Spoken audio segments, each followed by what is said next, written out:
সে বহুকাল আগের কথা। এই পৃথিবী থেকে বহু দূরে ছিল একটা দেশ। সেখানে পরীরা এসে মানুষের সাথে গল্প করত, পাখিরা মাছেরা সব কথা বলতো। সেখানে ছিল বৃষ্টি গাছ, সে গাছের নিচে দাঁড়ালে বৃষ্টি ঝরত।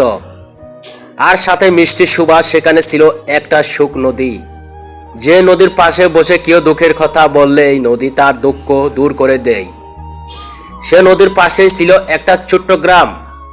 সেই গ্রামে থাকতো অপরাজিত নামের এক ছোট্ট মেয়ে। সবাই তাকে অপমানী বলে ডাকতো। সবাই নিজের ঘরে ডেকে খাওয়াতো অপমানীকে। সে যে বাড়ির লক্ষ্মী মেয়ে। বয়স আর কত হবে, সবে মাত্র 3টা দাঁত পড়েছে তার। অপমানী সারাদিন ঘুরত, প্রজাতিদের সাথে নাচতো, বনের পাখিদের সাথে গাইতো। কি মধুর তার কণ্ঠ ছিল। তার গান শুনে বনের সব গাছের পাতা নাচত। জলের মাছ ভাঙ্গায় উঠে গান শুনত। সন্ধ্যাবেলায় পরীরা এসে গল্প করত তার সাথে, আর নিয়ে আসতো কত আজব আজব জিনিস। সেসব পেয়ে কিলকিলিয়ে হাসতো অপমানী। একদিন সুখ নদীর পাশে বসে এক মনে কাঁদতে লাগলো অপরাজিতা। গাল বেয়ে টুপ করে এক ফোঁটা জল পড়লো সুখ নদীতে। সুখ নদী বলে উঠল, ওমা এ কি গো অপমানী, তোমার চোখের জল কেন? কি দুঃখ তোমার বলো, আমায় সব দূর করে দেব আমি। আমার মা যে বড় অসুস্থ গো নদী, কেউ কইতে পারে না কি হয়েছে তারও পাড়ার। দিদিমা বলছে মা নাকি বেশি দিন আর বাঁচবে না। কাঁদতে কাঁদতে বলল, মা না থাকলে আমার কি কোনো সুখ থাকবে বলো? অপরাজিতের কথা কান্না দেখে পুরো নদীর জল কেঁপে উঠল। নদীর মাছেরা সুখ নদীকে মিনতি করে বলল, ওগো সুখ নদী, তুমি তো সবাইকে সুখী করো, অপমানের মাকে তুমি ভালো করে দাও, নাইলে আমরা আর কোনো মানুষের জালে ধরা দেব না। বনের গাছেরা মাটিকে বলল, মাটি তুমি আমাদের সবাইকে বাঁচিয়ে রেখেছ, অপমানের মাকে তুমি বাঁচিয়ে দাও, নাইলে আমরা আর কোনো ফুল দিব না। রাতে আলোচনা সবাই বসল। সুখ নদী, বনের মাটি, বাতাস আর পরীরা সবাই এই অনেক ভেবে খুঁজে পেল অপরাজিতের মাকে বাঁচানোর উপায়। অপরাজিতাকে ডেকে বলল, অপমানী, তোমার মাকে বাঁচানোর একটা উপায় আমরা খুঁজে পেয়েছি, কিন্তু যে বড় কঠিন উপায়। অপরাজিতা কেঁদে কেঁদে বলল, বলো তোমরা কি সেই উপায়? মাকে বাঁচাতে আমি সব করতেই পারবো। বেশ, তবে কাল ভোরে যখন সূর্য মামা পূর্ব আকাশে উকি দিবে, তখন একটা ফানুসে করে তোমায় সবাই উড়িয়ে দিবে। সে ফানুস গিয়ে যেখানে পড়বে সেখানে মিলবে তোমার মাকে বাঁচানোর উপায়। ভোরবেলায় একটা বড় ফানুসে বসিয়ে অপরাজিতা খেয়ে আকাশে উড়িয়ে দিল সবাই।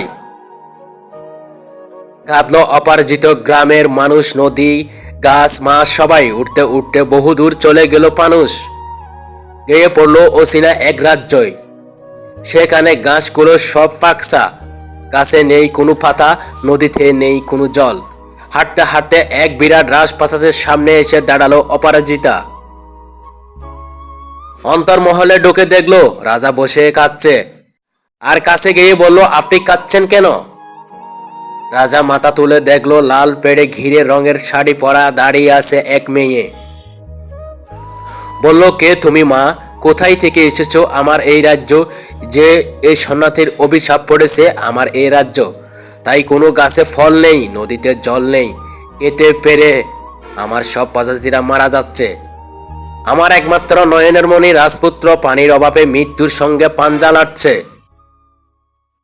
আমি পারবো আপনার রাজ্যকে বাঁচাতে, বলল অপরাজিতা। কি বললে মা তুমি? তুমি পারবে কি করে?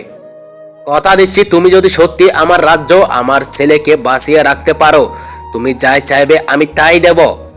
রাজা অপরাজিত বাহিরে বেরিয়ে এলো, এসে গান গাওয়া শুরু করলো। তার সে গান শুনে গাছগুলো সব সতেজ হয়ে গেল। গাছগুলো সব পাতায় পাতায় ভরে উঠল, নদীতে জল ভরে গেল। সাথে কত মাছ জল খেয়ে বাঁচলো। রাজপুত্র সমরের প্রাণ সময়ের সাথে বসে গল্প করতে করতে তার দুঃখের কথা বলল। সমর বলল, আমি জানি কি করে তোমার মাকে বাঁচাবে। অপরাজিতা বলল, কি করে বলো, আমায় সে উপায় বলো। সমর বলল, এই রাজ্যের পূর্ব কোনো গাছে এক বৃষ্টি গাছ আছে। সে গাছের নিচে দাঁড়ালেই বৃষ্টি হয়। সে বৃষ্টির জল যদি খাওয়াতে পারো তোমার মাকে, তোমার মা বাঁচবে। তারপর দুইজনে মিলে চলে গেল সেই বৃষ্টির গাছের কাছে। দুইজনে মিলে আর শিশি ভরে নিল সেই বৃষ্টির জল। তারপরে রাজকুমার তার ঘোড়ায় চাপিয়ে অপমনিকে নিয়ে গেল তার মায়ের কাছে। বৃষ্টির জল খেয়ে সুস্থ হয়ে গেল অপরাজিতার মা। কয়েক বছর পর খবর পাঠিয়ে অপরমণিকে রাজপুত্র বধূ করে নিয়ে গেল রাজকুমার সমর।